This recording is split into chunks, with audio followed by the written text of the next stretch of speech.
The Castles of Athlin and Dunbayne. Written by Ann Radcliffe. Narrated by Shelby Reinhart. Chapter 1. On the northeast coast of Scotland, in the most romantic part of the Highlands, stood the Castle of Athlin, an edifice built on the summit of a rock whose base was in the sea.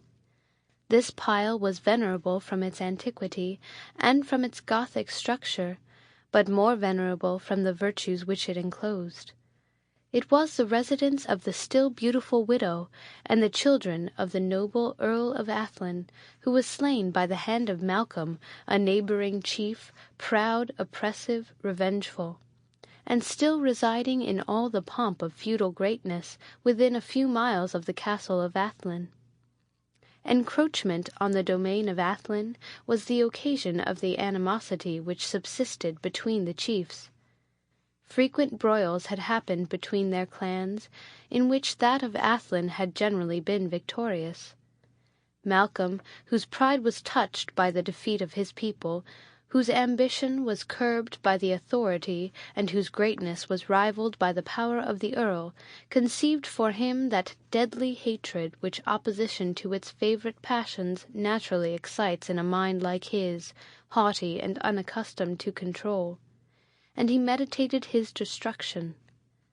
He planned his purpose with all that address which so eminently marked his character, and in a battle which was attended by the chiefs of each party in person, he contrived by a curious finesse to entrap the Earl, accompanied by a small detachment, in his wiles, and there slew him.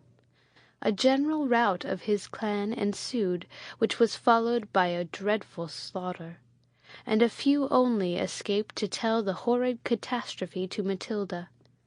Overwhelmed by the news, and deprived of those numbers which would make revenge successful, Matilda forbore to sacrifice the lives of her few remaining people to a feeble attempt at retaliation, and she was constrained to endure in silence her sorrows and her injuries.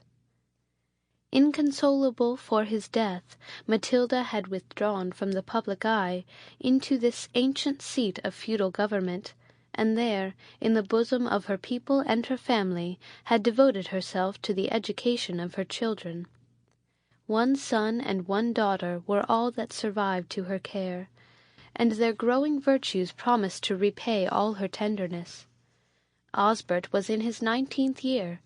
Nature had given him a mind ardent and susceptible, to which education had added refinement and Sample complete.